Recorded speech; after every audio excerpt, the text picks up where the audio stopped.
Bismillahirrahmanirrahim. Assalamualaikum warahmatullahi wabarakatuh. Innal hamdalillah wa bihi nasta'in ala umuri dunya waddin.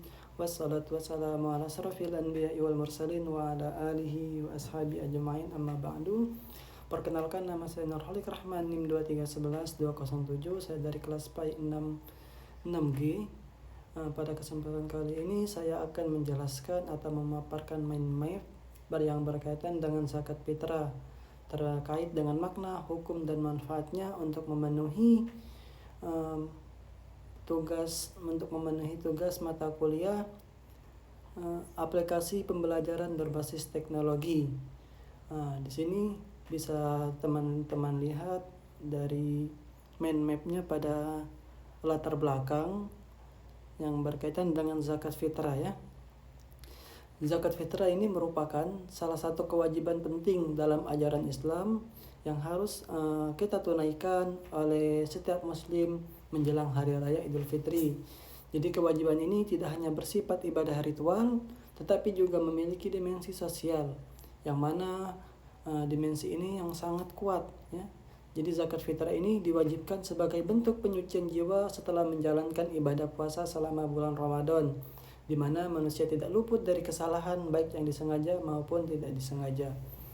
Selain itu, zakat fitrah ini berfungsi sebagai sarana untuk membantu kaum fakir dan miskin agar mereka juga dapat merasakan kebahagiaan di hari raya. Dengan adanya zakat fitrah, kesenjangan sosial dapat dikurangi sehingga tercipta rasa kebersamaan, persaudaraan, dan kepedulian dalam masyarakat. Jadi hal ini menunjukkan bahwa Islam sangat memperhatikan keseimbangan antara ibadah kepada Allah dan hubungan sosial antar manusia. Jadi dengan demikian, zakat fitrah ini bukan hanya kewajiban individu, akan tetapi juga menjadi instrumen penting dalam menciptakan keadilan sosial dan kesejahteraan umat. Di bawahnya ada tujuan utama dari pembahasan zakat fitrah ini adalah untuk memberikan pemahaman yang komprehensif mengenai konsep, hukum, serta praktek pelaksanaannya dalam kehidupan sehari-hari. Pertama, di sini menjelaskan makna dan hukum zakat fitrah agar setiap muslim memahami bahwa zakat ini merupakan kewajiban yang tidak boleh ditinggalkan. Terus ada yang kedua, memahami siapa saja yang wajib membayar zakat fitrah, muzaki, dan siapa saja yang berhak menerimanya, mustahik. Hal ini penting agar penyaluran zakat tepat sasaran dan sesuai dengan syariat Islam. Terus ada yang ketiga, mengetahui waktu dan cara pembayaran zakat fitrah. Banyak masyarakat yang masih kurang memahami kapan sih waktu terbaik dan bagaimana cara yang benar dalam menunaikan zakat fitrah, sehingga tujuan dari zakat tersebut tidak tercapai secara maksimal. Jadi dengan memahami ketiga tujuan ini, diharapkan umat Islam dapat melaksanakan zakat fitrah dengan benar, baik dari segi niat, waktu, maupun penyalurannya. Terus di bawahnya ada pengertian zakat fitrah. Zakat fitrah adalah zakat yang wajib dikeluarkan oleh setiap muslim menjelang hari raya Idul Fitri. Jadi zakat ini memiliki makna sebagai penyucian diri setelah menjalankan ibadah puasa di bulan Ramadan. Dalam prakteknya, zakat fitrah biasanya berupa bahan makanan pokok seperti beras atau dapat diganti dengan uang yang setara. Dalam hadis Rasulullah SAW disebutkan bahwa zakat fitrah berfungsi untuk membersihkan orang-orang yang berpuasa dari perbuatan sia-sia dan kotor, serta sebagai makanan bagi orang miskin. Hal ini menunjukkan bahwa zakat fitrah memiliki dua dimensi utama. Yang pertama yaitu dimensi spiritual, dan yang kedua ada dimensi sosial. Jadi dimensi spiritual ini terlihat dari tujuan penyucian jiwa, sedangkan dimensi sosial terlihat dari fungsi membantu masyarakat yang membutuhkan. Jadi oleh karena itu, zakat fitrah menjadi ibadah yang sangat penting karena menggabungkan nilai ibadah kepada Allah dan kepedulian terhadap sesama manusia. Terus ada hukum dan syarat zakat fitrah, syarat wajibnya. Jadi hukum zakat fitrah ini adalah wajib bagi setiap muslim, baik laki-laki maupun perempuan, dewasa maupun anak-anak. Bahkan seseorang wajib membayarkan zakat fitrah untuk dirinya dan orang yang menjadi tanggungannya seperti istri dan anak. Adapun syarat wajib zakat fitrah antara lain adalah beragama Islam, memiliki kelebihan makanan pokok untuk dirinya, dan dikeluarkan pada malam dan hari raya Idul Fitri. Jadi serta zakat tersebut dikeluarkan sebelum pelaksanaan sholat Idul Fitri. Kewajiban ini menunjukkan bahwa zakat fitrah tidak hanya berlaku bagi orang kaya, akan tetapi juga bagi siapa saja yang mampu. Hal ini menegaskan bahwa zakat fitrah adalah bentuk kepedulian sosial yang merata dan tidak terbatas pada golongan tertentu saja. Terus di sampingnya ada besaran zakat fitrah. Jadi besaran zakat fitrah yang harus dikeluarkan adalah sebesar 1 sok 2,5 sampai 3 kg hingga 3 kg bahan makanan pokok seperti beras yang ada di Indonesia. Jadi ukuran ini telah ditetapkan berdasarkan praktek yang dilakukan pada masa Rasulullah SAW. Jadi dalam perkembangan zaman, zakat fitrah juga dapat dibayarkan dalam bentuk uang dengan nilai yang disesuaikan dengan harga bahan makanan pokok yang berlaku di daerah masing-masing.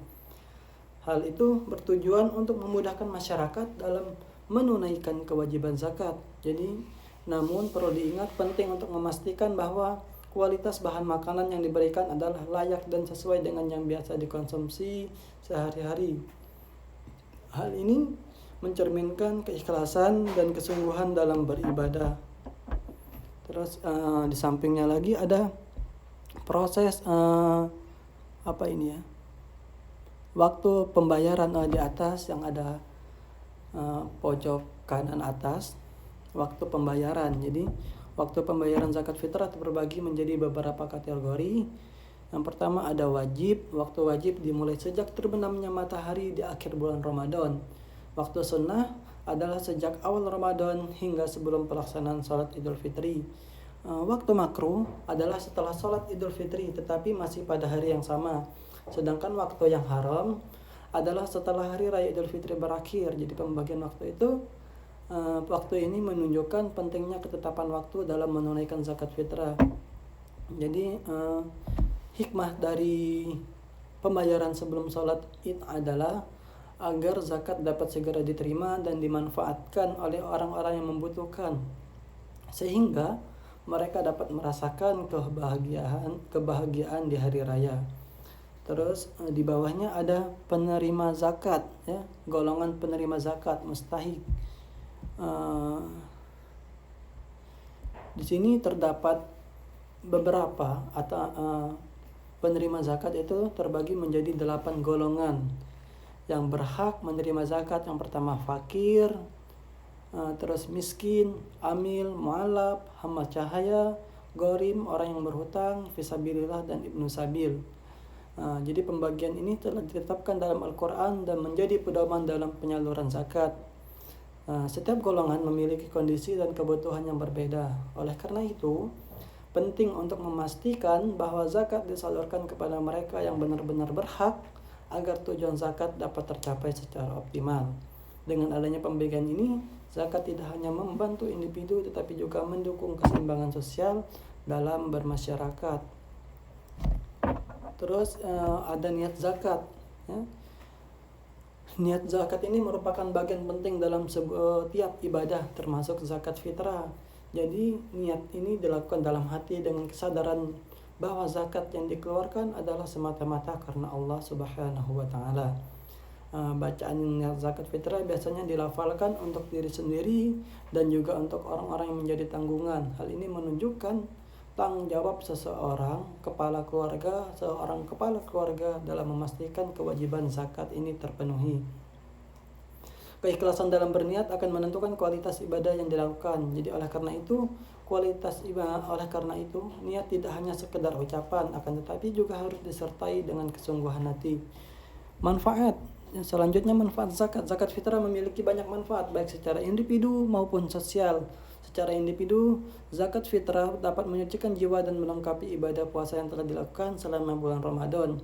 Jadi secara sosial, zakat fitrah membantu kaum fakir dan miskin agar dapat merasakan kebahagiaan di hari raya. Selain itu, zakat juga meningkatkan rasa solidaritas, kepedulian, dan kebersamaan dalam masyarakat. Dengan demikian, zakat fitrah menjadi sarana untuk membangun masyarakat yang lebih adil, peduli, dan harmonis. Oke, selanjutnya adalah proses takaran. Ya. dalam pelaksanaan zakat fitrah, takaran menjadi hal yang sangat penting.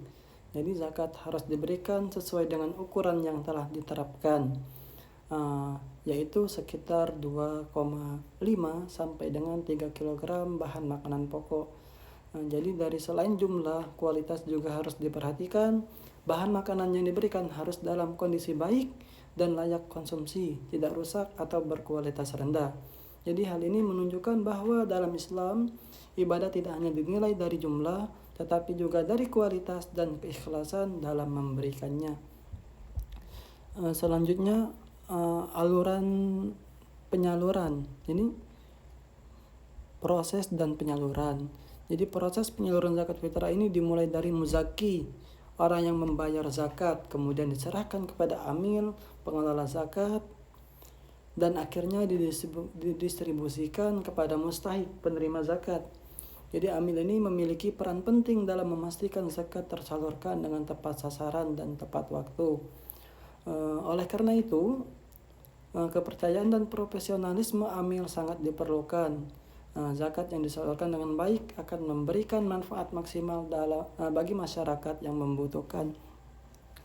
Selanjutnya di situ ada evaluasi kuis, ada besaran zakat, waktu haram, siapa itu gharim.